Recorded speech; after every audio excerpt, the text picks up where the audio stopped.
and welcome to another Whittle Buddies video.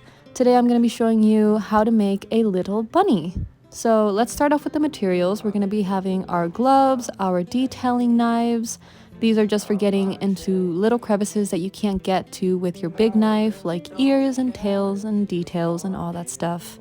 We're also going to be using my favorite brand of knife, which is Modak knife. I got this a while ago. It's not that expensive and it has not dulled practically at all since I got it, which was a few months ago, so that's great. And we're also going to be using some balsa wood. Any balsa wood works. I just got this from Amazon as a large pack. And this is the bunny that we're going to be making. I made this a while ago and I just love bunnies so much. I don't know if you could tell by the intro. But this is the little guy we're going to be making today. He's very round. He's very simple, honestly, one of the more easy animals that I make. So as always, we're going to start with our sketch. So don't be too worried about getting it perfect. You know, try to get it as accurate as you want it to be, but we're going to start with a very simple design, something that's very easy for today. I'm starting it at the edge of the cube as well, so the idea is that you don't want to have to carve a lot of wood away, so you want to use up as much space as you can.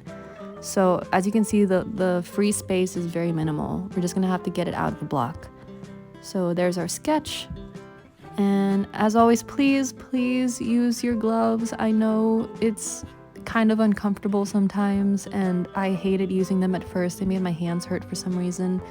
But I would have saved myself a lot of injuries had I been less arrogant and thought that I could get by without them. But no, they've been a lifesaver, so yeah. So we're going to start carving away at the sketch. You're going to try to keep as close to the sketch as you can.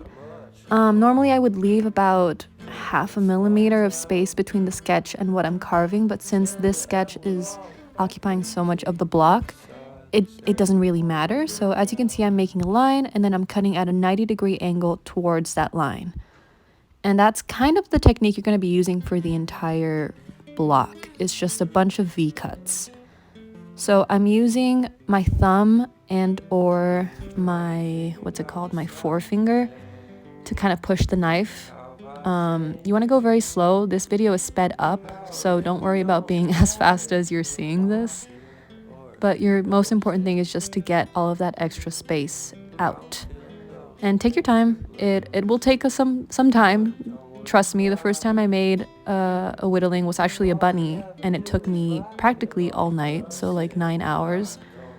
So don't worry about, going too fast. Now that I have gotten used to it, now that my hands have gotten used to it, I can make this in about 1.5 hours. But that took many months of practicing. So if this takes you a while, just, follow along as best as you can. And obviously feel free to pause wherever you need to. Okay, so here we're going to be working on the legs. As you can see, if there's a divot in the sketch, you're going to carry that line to the end of the block, and you're going to do your 90-degree diagonal cuts towards that cut. I don't know if that makes sense. It's like it's like you're basically, imagine you have like a saw and you can just cut around that entire sketch that you made. You want both sides to look the same. I'm using my detailing knife here just because it's easier when I have to make these kinds of divots. And again, my glove is really saving me here because I'm basically hammering that knife against the glove to get the pressure I need. Not that you should be doing this, but I was. But anyways, yeah, here we go. Into that those are going to be your feet.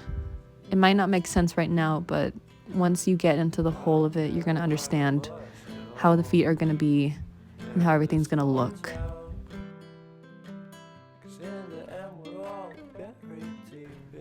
As you can see, there's like that little divot for the feet. Now we're going to start with the bunny ears. Same deal. Since there's kind of a divot, I'm going to make a line across the entire top part of the wood, and then I'm going to just cut diagonally towards it. And that's how we're going to separate the ears from the body. So there you go. And you just keep going at it. Again, go slowly, take your time, because sometimes if you go with too much pressure, or your angle is wrong, or if you're going against the grain, you run the risk of chopping off a big piece of wood, like chopping off the bunny ears, which has happened to me before. So just feel it out. You can feel when you're going in the right direction of the grain of the wood. It feels very smooth, and the knife just kind of... Also, if your knife is dull, it's gonna be harder. I know sometimes people think that if it's dull, you run less risk of like cutting yourself, but you actually run more risk because you have to make more pressure to make the cut in the wood. And with that pressure, you might slip and, knock on wood. You don't want to stab yourself or something. But yeah, okay, here I am going around the entire bottom part of the rabbit across the wood, so I'm making kind of like a square line, and I'm going around the block and I'm cutting at those diagonal angles. And what we're going to try to do with this is we're going to get the bunny out of that block, because you don't need the other half of that block. It's kind of just it's gonna interfere with getting the details right, so I just like to get it out towards the beginning. You can do this towards the end if you want to use the bottom half of the wood as kind of like a pedestal or something you can grab onto while you're detailing. That's okay. I just prefer to do it early on. I don't like to have the extra wood there. So yeah, as you can see, I'm slowly turning it around, and I just keep going until the center of the wood is weak enough that I can just break it off with my hands.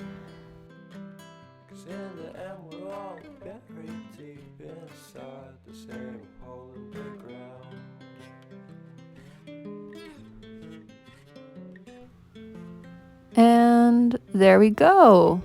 Thin enough that we can break it off. So now we just have the bunny without the excess wood.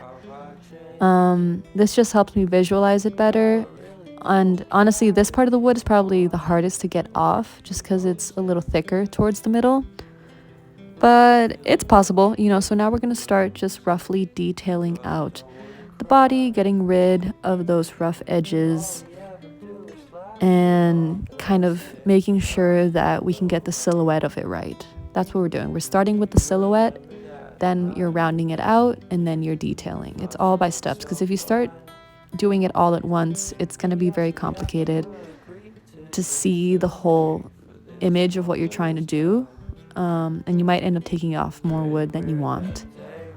Or the other way around, sometimes I've seen that it's very hard to make your piece of wood look not rectangular and look like a 3D object. So you want to make sure you take enough off that it looks like what you're trying to make, but not too much that you risk, having to start all over again. So here we go. You can see both sides have the same silhouette. You can kind of tell what it is even without the sketch. So what we're going to start doing now is very slowly, very gently, rounding out those edges. So you're just going to go around, you're going to get rid of the sketch. Don't worry. I know it's a little scary to get rid of it because you kind of want it to be there the whole time, but you're just going to go around getting rid of any harsh edges, rounding it all out, and also kind of determining where it is that you want it to be more narrow and where you want it to be the thickest. So for this rabbit, I want it to be the thickest around the middle, around the tummy area. The head is going to be roughly the same size as the body, except as you can see, the front of it's going to be very narrow, and the feet and the hands go in. So even though they look to be, right now I'm just comparing them to see that I'm getting the size right, but I'm going to start with the middle cut so I know where the middle of the hands is going to be, and that way I can more easily narrow it down without accidentally making the hands, lean towards the right or leans towards the left. So just start getting rid of that wood. Don't worry, it's actually pretty hard to get rid of too much wood at once. So just, use your instinct. I know it doesn't help a lot, but use your instinct to figure out how much you should be taking away. And also, since at first it takes a long time to actually take a large chunk away because your hands aren't strong enough yet, you don't have to worry too much about getting it wrong. So right now I'm just narrowing down the face, and we're going to do the bunny ears. So you're going to do a line in the middle of that little space that we created at the beginning with the divot, and you're going to do a V cut to get the center of it out. And then you're just going to start rounding them out. So you're going to make your line of your guideline of where how much you're going to take off. And you see, that just came off really smoothly because I made that guideline. Had I not made that guideline, it would probably have taken the whole ear off. So please don't forget to do that. And just keep going. We're going to do the same thing on the other side. Make your guideline. Make sure you put it in with enough pressure and start carving it out. Right now, I'm not very good at keeping it in frame, so I hope you can see what's happening there. And now I'm just cutting at an angle towards that guideline that I made, and I'm starting to round out the face. So you can kind of see the bunny starting to form a little bit. You know, you see the little feet poking out. Now I'm just making sure that there's a specific line between the head and the feet so you can tell that they're kind of overlapping. Nothing too big, just a simple little line. And just keep slowly detailing away. Don't go too fast.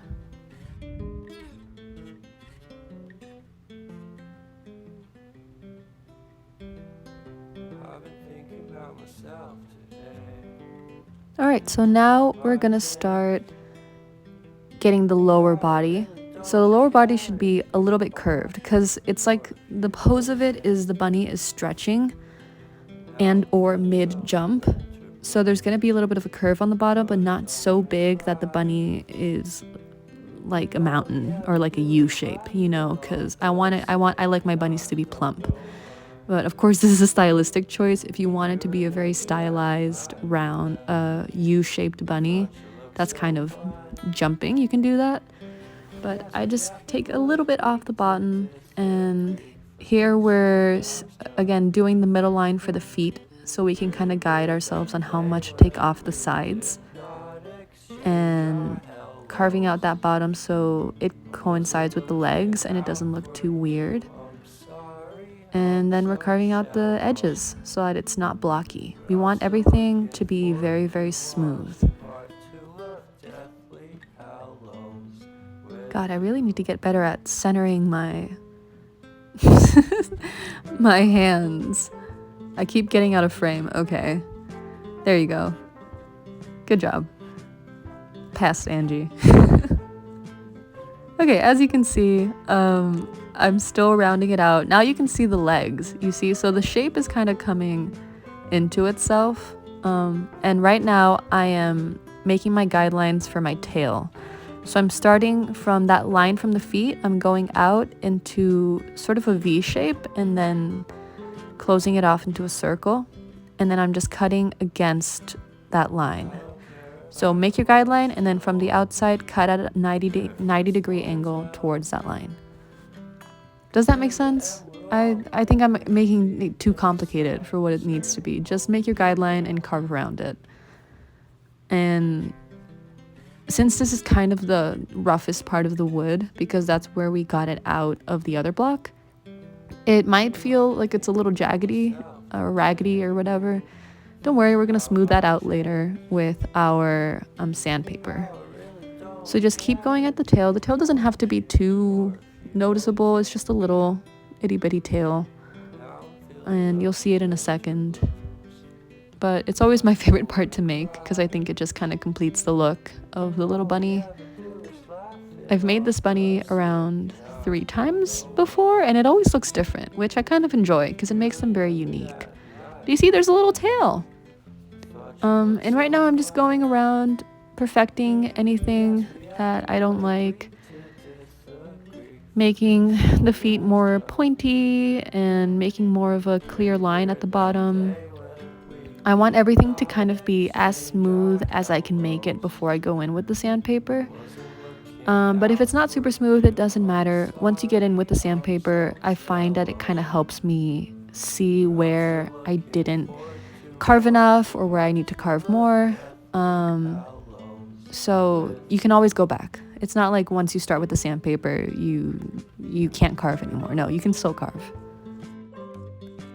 And if there's anybody who's watching this who's like a professional at whittling, Don't judge my technique too much. I've been doing this for like 6 months only. And I've just found a style that works for me, and it's very much a relaxing thing. But I just wanted to make these videos to help anybody who's also is doing what I was doing 6 months ago, which was just looking for whatever videos I could find or tutorials or anything on what the heck I was trying to do. And I kind of figured it out on my own. But it wasn't easy. It wasn't easy figuring it out on my own. So I was hoping to make these videos to help anybody because it's such a nice craft to do. It's so not relaxing at first, but after you get a grip on it, it gets relaxing, and it's very messy. But I like messy crafts. I think they're fun. And yeah, I don't know. I hope this helps you in any way if you want to make this. If you want me to make any other animal, just let me know in the comments. I would gladly make them. Yeah, there you go. You see, there's the silhouette of the bunny. It's coming together, it's working. I was just looking at the other bunny to make sure I'm getting the proportions right. And it seems like we are. So just keep going. You see those little 2 paws? We got 2 little paws ready. Here I actually took a little bit too much wood off, so it can happen to anybody, Don't worry too much if it's just a small piece. It will be fine. We will get through this.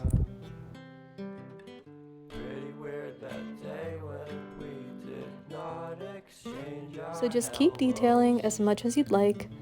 Right now, this is kind of a good moment for me to stop because it looks like a bunny. The silhouette is good, so we're going to transition into sandpaper, which is actually my favorite part of this whole process. I love smoothing them down because it really ties everything up and makes it look like what you want it to look. My style with whittling is I like to make them look like they're made out of clay, so to the point of smoothness where you can't really tell it's wood anymore. A lot of people like to make them a lot rougher and not smooth it down at all, but that just kind of depends on you. It depends on what you want to do. That's my buddy showing me their beads. Very nice beads. But yeah, this part of it is pretty self-explanatory. You're just gonna go back and forth all over the body, making sure you get all the nooks and crannies. I fold up my sandpaper so I can get into those hard-to-reach places. But aside from that, I just kind of go at it, It takes me a while because of how smooth I like them. As you can see, I could tell that sometimes the sandpaper isn't going to get everything away. So I like to just carve in. It helps me see if I need to carve anything else away, which is why I love sandpapering it. It just gives it more of a shape, and it helps me identify what I want the final look to look like. So yeah, just keep going and going. Wear a mask. I know that all the wood particles get everywhere, and it's a little annoying, and if you don't want to breathe that in, then please wear a mask.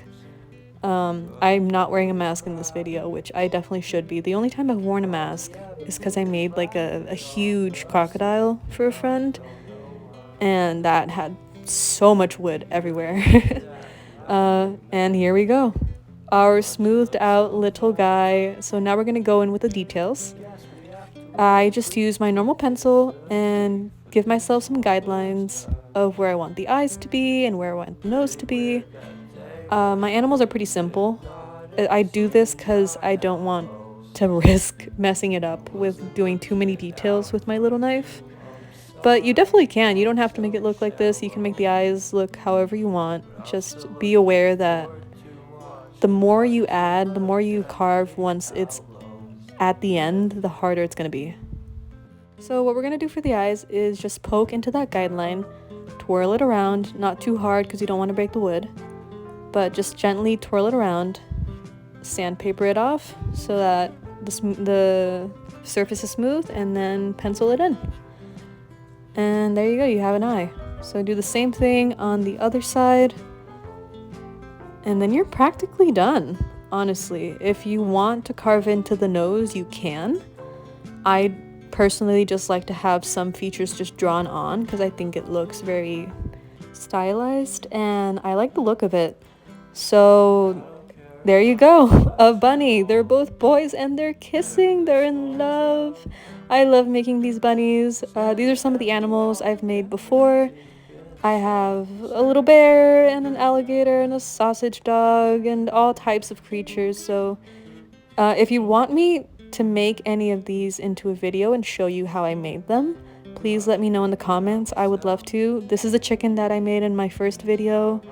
I'm still learning how to make YouTube videos, so I hope you like these. I enjoy making them. Thank you so much for watching. And yeah, if you have any requests, just let me know in the comments. Please just give this video a like. I know that sounds obnoxious, but it would really help. I hope you have a wonderful day whittling and that you get to make lots of new stuff. Bye!